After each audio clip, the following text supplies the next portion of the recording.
सभी लोगों को नमस्कार। आज का हमारा टॉपिक है मौर्य वंश तथा मौर्य वंश के विषय में आज हम चर्चा करेंगे। मौर्य वंश और चंद्रगुप्त मौर्य। मौर्य वंश का समय सीमा 322 बीसी से 184 बीसी तक माना जाता है और चंद्रगुप्त मौर्य का समय सीमा 322 बीसी से 298 बीसी माना जाता है। पूरे भारतीय इतिहास में मौर्य वंश का साम्राज्य सबसे बड़ा है। सल्तनत काल में मोहम्मद तुगलक का साम्राज्य सबसे बड़ा माना जाता है और मुगल काल में औरंगजेब का साम्राज्य सबसे बड़ा माना जाता है। मौर्य वंश 322 बीसी से 184 बीसी और चंद्रगुप्त मौर्य का समय सीमा 322 बीसी से 298 बीसी तक माना जाता है। भूमिका: अखिल भारतीय राज्य की स्थापना मौर्य वंश से होती है। प्रभुत्व निरंकुशता की शुरुआत भी मौर्य वंश से मानी जाती है। राजतत्व का मानवीकरण मौर्य वंश से हुआ है। मौर्य वंश के इतिहास को जानने के लिए हम सबसे पहले साहित्य पे चर्चा करेंगे। सबसे पहले ब्राह्मण ग्रंथ, पुराण शिशु नागवंश व नंद वंश के स्थापना के साथ आगे के शासकों को शूद्र राजा होने की बात करते हैं तथा पुराणों की टीका में विष्णु पुराण के टीकाकार श्रीधर स्वामी ने चंद्रगुप्त मौर्य को नंदराज की पत्नी मूरा का पुत्र माना है एवं पुराणों में मौर्य को असुर तथा शूद्र कहा गया है तथा पुराणों में कहा गया है कि चाणक्य संपूर्ण नंदों का विनाश कर चंद्रगुप्त को शासक बनाएगा। साहित्यिक स्रोत: मुद्रा राक्षस, जिसके लेखक विशाख दत्त है। इनकी दूसरी बुक देवी चंद्रगुप्तम है।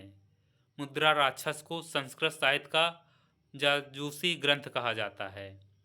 मुद्रा राक्षस नाटक में सर्वप्रथम चंद्रगुप्त मौर्य और नंदों का संबंध स्थापित किया गया है तथा इसे नंदराज का पुत्र बताया गया है। चंद्रगुप्त के लिए इसमें वृषाल, निम्न कुलीन या शूद्र शब्द का प्रयुक्त किया गया है। इसी ग्रंथ में चाणक्य और चंद्रगुप्त द्वारा हिमालय प्रदेश के राजा प्रवर्तक की सहायता से पाटलिपुत्र और पंजाब विजय का वर्णन मिलता है। जबकि मुद्रा राक्षस के टीकाकार ढूणी राज ने सर्वार्थ सिद्धि नामक राजा की दो पत्नियों सुनंदा व मूरा क्रमशः क्षत्रिय और शूद्र में सुनंदा से नवनंदों तथा मूरा से चंद्रगुप्त मौर्य के उत्पन्न होने की बात होती है। कथा सरित सागर, जिसके लेखक सोमदेव, बृहद कथा मंजरी, जिसके लेखक क्षेमेंद्र जी हैं। अर्थशास्त्र, इसके रचयिता कौटिल्य को माना जाता है। हेमचंद्र के अभिधान चिंतामणि में कौटिल्य के कई नाम मिलते हैं, जैसे चाणक्य, विष्णुगोप, कौटिल्य, वत्सायन, मल्लीनाथ, कुटल, द्रामिल, पच्छिल स्वामी, अंगुल आदि नाम मिलते हैं। पुराणों में कौटिल्य को द्विभर्जक श्रेष्ठ ब्राह्मण कहा गया है। कौटिल्यकृत अर्थशास्त्र में 15 भागों, अधिकरणों तथा 180 उपभागों प्रकरणों में विभाजित है। इसमें 600 श्लोक हैं। यह सूत्र शैली के अंतर्गत पुरुष शैली थर्ड पर्सन स्टाइल में लिखा गया है तथा इसे सर्वप्रथम 1905 में आर पम शास्त्री द्वारा खोजा गया है और 1909 में अर्थशास्त्र को प्रकाशित किया गया है। साम शास्त्री को यह ग्रंथ त्रावणकोर के एक ब्राह्मण ने दिया था। इसका अंग्रेजी अनुवाद ज्वाली ने किया था। यह मूलतः विधि शासन, राज्य शासन पर आधारित ग्रंथ है, जिसकी तुलना मैकियावेली की द प्रिंस से की जाती है। इसमें ना तो चंद्रगुप्त, ना तो किसी राजा का नाम है, ना ही पाटलिपुत्र का वर्णन है तथा यह राज शासन पर लिखा गया दूसरा सबसे विस्तृत ग्रंथ है। प्रथम मनुस्मृति ग्रंथ है राज शासन पे लिखा हुआ। अगला सोर्स के बारे में अगर हम बात करेंगे तो बौद्ध ग्रंथ दीपवंश एवं महावंश। महावंश में चंद्रगुप्त को क्षत्रिय बताया गया है तथा टीका में इसे मौर्य नगर का राजा कहा गया है। दिव्यवदान में बिंदुसार व अशोक को क्षत्रिय कहा गया है। महावंश की टीका में ही इसकी माता को मौर्य नगर की रानी बताया गया है तथा इसी में उल्लेख है कि जब चाणक्य चंद्रगुप्त से पहली बार मिला तो वह राजकीलम खेल खेल रहा था तथा विनय पिटक के परिनिब्बन सूक्त में भी मौर्यों को पिपलीवन का शासक व क्षत्रिय वंशी बताया गया है तथा मौर्य के संबंध में सर्वाधिक मिथ्यकी बृहदांत तिब्बती इतिहासकार तारानाथ ने दिया है तथा चंद्रगुप्त की जानकारी मिलिंद पन्हों में उपलब्ध है। जैन ग्रंथ कल्पसूत्र परिशिष्ट पार्वन जिन प्रभासूरी की विधित तीर्थ कथा श्रीचंद्र की कथा कोश हरिभद्र सूरी की बृहद कथा कोश से चंद्रगुप्त मौर्य और मौर्य वंश के बारे में अधिक जानकारी मिलती है। हेमचंद्र ने परिशिष्ट पार्वन में चंद्रगुप्त मौर्य को मयूर पोस्को के ग्राम की मुखिया की पुत्री का पुत्र बताता है जबकि सर्वप्रथम ग्रूंडवेडेल महोदय ने मयूर को मौर्यों का वंशी चिन्ह बताया गया है तथा जैन साहित्य में मौर्यों को समानता क्षत्रिय ही सिद्ध करते हैं। जैन ग्रंथ और बौद्ध ग्रंथ दोनों में मौर्यों को और चंद्रगुप्त मौर्य को क्षत्रिय ही बताया गया है और ब्राह्मण ग्रंथ में मौर्य वंश में चंद्रगुप्त मौर्य को शूद्र बताया गया है। विदेशी साहित्य सर्वप्रथम स्थान Megasthenes Strabo Justin Diodorus Pliny Arrian Plutarch आदि आते हैं। मेगस्थनीज सेलुकस का राजदूत था जो चंद्रगुप्त मौर्य के दरबार में 302 बीसी से 399 बीसी तक रहा है। इसने इंडिका नामक ग्रंथ लिखा है। इंडिका मेगस्थनीज एरियन टेरिसियस ये तीनों की इंडिका नाम की अलग अलग बुक है। इस ग्रंथ को प्रथमतः 1846 में डॉक्टर सोनवेक ने संग्रहित करके प्रकाशित किया है जबकि 1891 में मैगडिंकल महोदय ने इसका अंग्रेजी अनुवाद किया था। इसमें चंद्रगुप्त नाम का वर्णन नहीं मिलता है बल्कि उसका नाम सैंड्रोकोटस मिलता है। मेगस्थनीज पाटलिपुत्र की भव्यता की तुलना सूसा व एक वातातना राजमहल से करता है। उसने सोने के खान का वर्णन किया है और उसका स्थान दर्दिस्तान कश्मीर बताता है जहाँ दरदाई जाति रहती थी।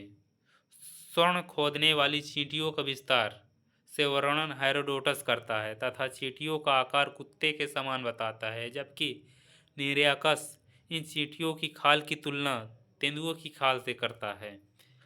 मेगस्थनीज ने भारत में 7 जातियों को उल्लेख किया है। किसान, दार्शनिक, अहीर, कारीगर, सैनिक, निरीक्षक, सभासद। इसने लिखा है कि भारतीय लोग लेखन कला से अनभिज्ञ थे मतलब लेखन कला से परिचित नहीं थे तथा भारत में दास प्रथा का अभाव था। भारत में दास प्रथा नहीं था और भारत में सती प्रथा और पर्दा प्रथा भी नहीं था, उस टाइम नहीं था। स्ट्रैबो ने मेगस्थनीज को झूठा व अविश्वसनीय बताता है। इसने चंद्रगुप्त और सेलुकस की पुत्री के मध्य वैवाहिक संबंध की बात की है। स्ट्रैबो तथा एरियन ने चंद्रगुप्त को सैंड्रोकोटस कहा है। सर्वप्रथम विलियम जोन्स महोदय ने सैंड्रोकोटस की पहचान चंद्रगुप्त मौर्य से की है। स्ट्रैबो ने मिस्र के शासक इंटियालफिस्टस द्वारा बिंदुसार के दरबार में डायमेकेस नामक राजदूत भेजने का उल्लेख किया है। प्लूटार्क ने सिकंदर व चंद्रगुप्त के मिलने का वर्णन किया है तथा जस्टिन ने चंद्रगुप्त मौर्य को हम्बल ओरिजिन कहा है। पुरातात्विक साक्ष्य अशोक का अभिलेख, रुद्रदामन का जूनागढ़ अभिलेख, सिक्कों तथा NBPW प्रमुख स्रोत है। जूनागढ़ लेख, गिरनार लेख में अशोक और चंद्रगुप्त दोनों का नाम पहली बार किसी भारतीय अभिलेख में मिलता आया है। जूनागढ़ लेख में सुदर्शन झील के निर्माण और पुनर्निर्माण के संदर्भ में चंद्रगुप्त मौर्य, अशोक, रुद्रदामन और स्कंदगुप्त का नाम मिलता है।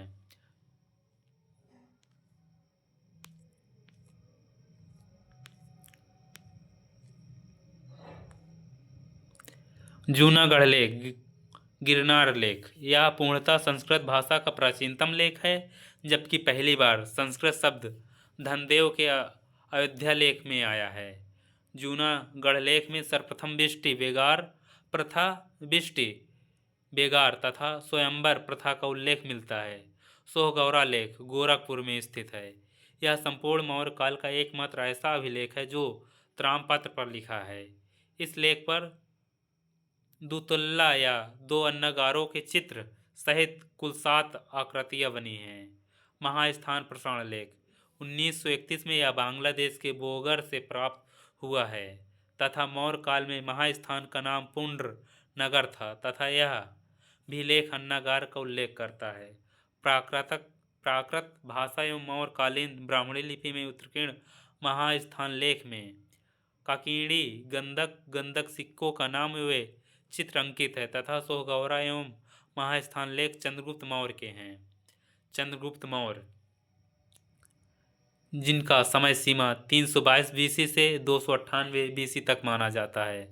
सम्राट बनने से पहले चंद्रगुप्त मौर्य विदेशी यूनानी शासन एवं नंदवंश को समाप्त किया तथा इसका राजरोहण 322 बीसी में हुआ, जिसका प्रमाण यह है कि सिकंदर की मृत्यु के बाद 323 बीसी में उसके सेनापतियों में हुए बेबीलोन की संधि में तो विजित भारतीय प्रदेशों का उल्लेख है, किंतु 331 बीसी के ट्रिप रैंडिस की संधि में इनका उल्लेख नहीं है, जो इस समय तक भारत से यूनानी प्रभुत्व का प्रमाण मिलता है।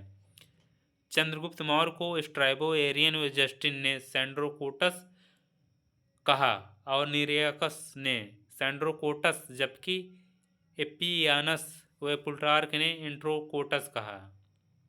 बौद्ध ग्रंथों एवं मुद्रा राक्षस में चंद्रगुप्त को प्रियदर्शन कहा।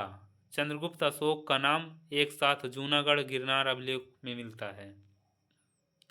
चंद्रगुप्त मौर्य को भारतीय स्वतंत्रता संग्राम का प्रथम यूनानी दासता से मुक्ति हेतु तथा भारत का मुक्तिदाता भी कहा जाता है। चाणक्य तथा चंद्रगुप्त की प्रथम मुलाकात विंध्याचल क्षेत्र में उस समय हुआ जब वह राजकीलम खेल खेल रहा था। चाणक्य ने इसे एक शिकारी से 1000 कर्षण देकर खरीदा था। प्लूटार्क ने चंद्रगुप्त द्वारा 6 लाख की सेना लेकर संपूर्ण भारत को रौंदने की बात की है। वहीं जस्टिन ने इसकी सेना को डाकुओं की सेना कहा है। जस्टिन ये भी कहता है कि सिकंदर की मृत्यु के बाद भारत ने अपनी गर्दन से दास्ता का जुआ उतार फेंका तथा स्वतंत्रता का जन्मदाता सैंड्रोकोटस था, मतलब चंद्रगुप्त मौर्य था, तथा इसी ने चंद्रगुप्त को सिकंदर से मिलने का वर्णन किया है। जस्टिन ने इसी घटना की तुलना राम चौधरी ने राणा सांगा द्वारा बाबर से मिलने की साथ की है। कहा जाता है कि सिकंदर इससे नाराज होकर मृत्युदंड दिया तथा चंद्रगुप्त जान बचाकर वापस आया तो कौटिल्य ने प्रसन्न होकर कहा कि एक राजा में शेर की दहाड़ और लोमड़ी की चालाक दोनों होनी चाहिए। चाणक्य न चंद्रगुप्त की सेना तथा चाणक्य व चंद्रगुप्त की सेना ने प्रथम मगध पर नंदवंश पर आक्रमण किया किंतु पराजित हुए, जिसकी पुष्टि बौद्ध ग्रंथ महाबोधि वंश में एक लड़के द्वारा गर्म रोटी के बीच वे हाथ जलने का उल्लेख है तथा ऐसे ही हेमचंद्र ने परिशिष्ट पार्वन में एक लड़के द्वारा गर्म खीर में हाथ डालने की घटना से वर्णन करते हैं। चंद्रगुप्त ने हिमालय प्रदेश के शासक प्रवर्तक की सहायता से पंजाब को जीता तथा क्रमशः उत्तर पश्चिम क्षेत्रों को अपने अधीन कर लिया। इसके बाद प्रवर्तक की सहायता से चंद्रगुप्त ने मगध नंदवंश पर आक्रमण किया। इस युद्ध में मगध का सेनापति भद्रसाल पराजित हुआ, जिसकी पुष्टि बौद्ध ग्रंथ मिलिंद पन्नों से होती है तथा नंदों के पराजय की घटना का उल्लेख विशाखदत्त के मुद्रा राक्षस में भी मिलता है। 305 बीसी में सिकंदर के सेनापति सेलुकस निकेटर ने भारत पर आक्रमण किया। एपियानस के अनुसार सिंधु नदी पार सेलुकस व चंद्रगुप्त में युद्ध हुआ, जिसमें चंद्रगुप्त की विजय हुआ तथा दोनों के संधि के परिणाम स्वरूप चंद्रगुप्त ने सेलुकस को 500 हाथी दिए, जबकि बदले में सेलुकस ने 4 प्रांत प्रदान किए: Aria, Herat, Arachosia, Kandahar, Gedrosia, Makran तट, पैरोपेन, सिडाई, काबुल। सेलुकस ने अपनी पुत्री हेलेना का विवाह चंद्रगुप्त मौर्य के साथ किया। भारतीय इतिहास में यह प्रथम अंतर्राष्ट्रीय विवाह था। चंद्रगुप्त की पश्चिम विजय की सूचना रुद्रदामन ने गिरनार अभिलेख 150 BC से होती है, जिसमें चंद्रगुप्त के सौराष्ट्र विजय तथा यहाँ पर पुष्पगुप्त वैश्य को राजपाल राष्ट्रीय नियुक्त करने तथा चंद्रगुप्त तथा पुष्पगुप्त द्वारा सुदर्शन झील के निर्माण की चर्चा मिलती है। महास्थान लेख से ग्राम प्रशासन और अकाल की सूचना मिलती है तथा चंद्रगुप्त मौर्य जैन धर्मावलंबी था, जिसके दीक्षा का नाम प्रभाचंद्र मिलता है। इस बात की पुष्टि चंद्रगिरी पर्वत शिलालेख से होती है। हेमचंद्र ने परिशिष्ट पार्वन में लिखा है कि प्रारंभ में वह मिथ्या मतलम्बियों का संरक्षक था और ब्राह्मण धर्म के प्रति संयुण था, यानी सभी धर्मों का जो उस टाइम थे आदर करता था। हरिसेन कृत भृत कथा के भद्र बाहु कथानक कम में चंद्रगुप्त के समय पड़े 12 वर्षीय दुर्भिज और चंद्रगुप्त के जैन धर्म ग्रहण करने तथा दक्षिण जाकर तट करने का उल्लेख है। जैन ग्रंथ राजावली परिशिष्ट पार्वन आदि से पता चलता है कि अपने अंतिम समय में इसने अपने पुत्र बिंदुसार के पक्ष में राजगद्दी त्याग कर जैन मुनि भद्रबाहु के साथ दक्षिण में कर्नाटक में स्थित श्रवणबेलगोला मैसूर की चंद्रगिरी पहाड़ी पर सल्लेखना एक पद्धति है जिससे इन्होंने प्राण त्यागा। सल्लेखना के अन्य नाम संथारा, निषिद्धि, अनर्थकी, निष्पात्री, कर्मरण, वैकुंठ भी कहते हैं, के द्वारा अपना प्राण त्यागा। श्रवणबेलगोला चंद्रबेत और इंद्रबेत पहाड़ियों के बीच स्थित है, जहाँ रचमलल में के मंत्री चामुंड राय ने 983 ईस्वी में गुमेटेश्वर बाहुबली की एक 58 फीट ऊंची प्रतिमा बनवाए थे।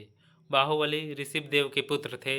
श्रवणबेलगोला के प्रति 12वें वर्ष उन्हीं के लिए महामस्तक काभिषेकम नामक अनुष्ठान किया जाता है। विसेंट स्मिथ ने चंद्रगुप्त को क्रूर तानाशाह माना है, जिसके राज्य में नागरिक स्वतंत्रता की अपहरण हो गया था, जबकि हाइवेल ने इसे राजकल्याणकारी माना जाता है या माना है। धन्यवाद। Thank you.